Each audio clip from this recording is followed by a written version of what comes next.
Assalamu alaikum 8th class. How are you all? Students, in our previous lecture we have completed our reading. Let's start our copy work. Unit number 1, work and energy. Our first topic is test yourself, which is on page number 3.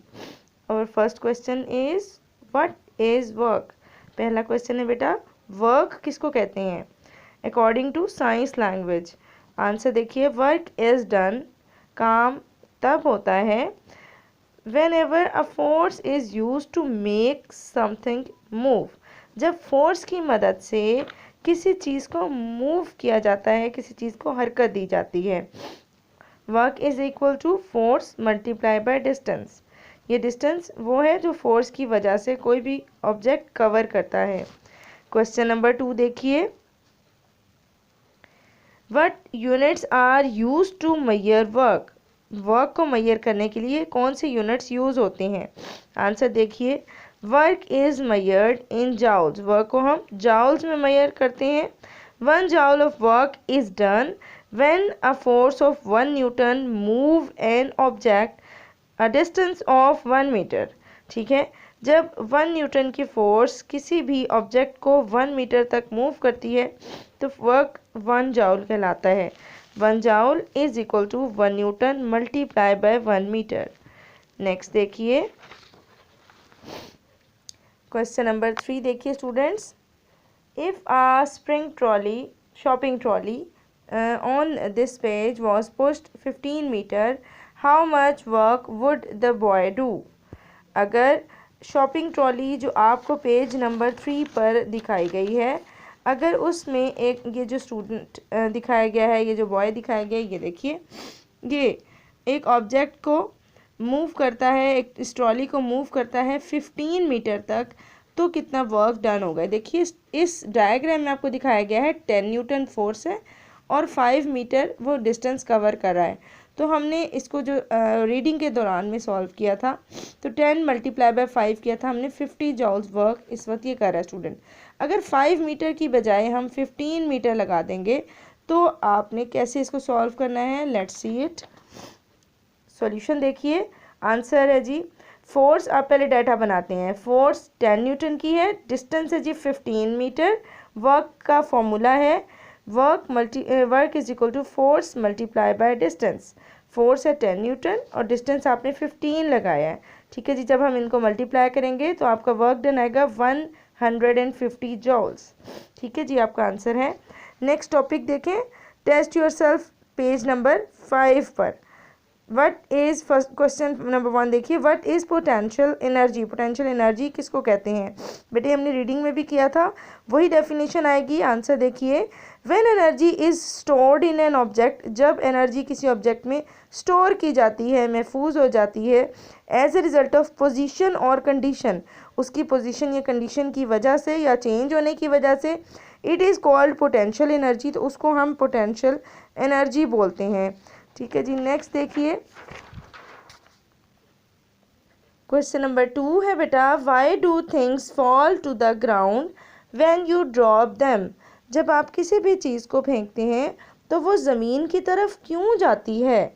Answer देखिए, things fall to the ground, चीज़ें ज़मीन पर गिरती हैं या ज़मीन की तरफ जाती हैं due to gravitational force, gravitational force की वजह से। ग्रेविटेशनल फोर्स किसे कहते हैं? उस फोर्स को कहते हैं जिससे अर्थ हमें अपनी तरफ, हम किसी भी चीज़ को, किसी भी ऑब्जेक्ट को अपनी तरफ अट्रैक्ट करती है, उसको ग्रेविटेशनल फोर्स कहते हैं। और उसी की वजह से ग्राउंड की तरफ हर चीज़ जाती है। आपने कभी देखा तो नहीं होगा ना कि कोई चीज़ उड़ती हुई फिर रही हो इधर उधर, ज़मीन की तरफ ना जाए, नहीं, जो भी चीज़ आपके हाथ में हो या जो भी चीज़ गिरती है वो डायरेक्ट ज़मीन की तरफ जाती है due to this gravitational force. Question number 3, what gave sir Isaac Newton the idea about the gravity? Sir Isaac Newton को ग्रेविटी के बारे में आइडिया किस चीज़ ने दिया था जी? आंसर देखिए, fall of apple from a tree, एक दरख्त से एप्पल का गिरना, एक दरख्त से एक सेब का गिरना, gave sir Isaac Newton the idea about gravity, उसने सर आइजक न्यूटन को ग्रेविटी के बारे में आइडिया दिया था। ठीक है जी, क्वेश्चन नंबर 4 देखिए, व्हाट इज़ वेट? वेट किसको कहते हैं बेटा? The weight of an object is the force किसी ऑब्जेक्ट का जो वेट है वो फोर्स है ऑफ ग्रेविटी, ग्रेविटी की पुलिंग डाउन ऑन इट, जो उसको नीचे की तरफ अट्रैक्ट करती है, पुल करती है या खींचती है, ठीक है, वो फोर्स जिससे किसी भी ऑब्जेक्ट को ज़मीन की तरफ खींचा जाता है, that is known as its weight. ठीक है जी। नेक्स्ट क्वेश्चन, इसका बी पार्ट है जी इसी क्वेश्चन का, हाउ इज़ इट मेजर्ड, यानी ग्रेविटी को आप कैसे मेजर करते हैं। It is measured in newton. ठीक है जी, इसको आप न्यूटन में मेजर करते हैं स्टूडेंट्स। क्वेश्चन नंबर 5 देखिए, सॉरी वेट को और ग्रेविटी को both are measured in newtons. ये देखिए जी, what is 1 kg of metal weight on earth. 1 kg metal का एक धात है, एक मेटल है जो अर्थ पर है, तो उसका वेट कितना होगा जी। उसका मैस आपको 1 kg गिवन है और वेट आपने फाइंड आउट करना है स्टूडेंट्स। वेट का फार्मूला देखिए, weight is equal to mass multiply by ji.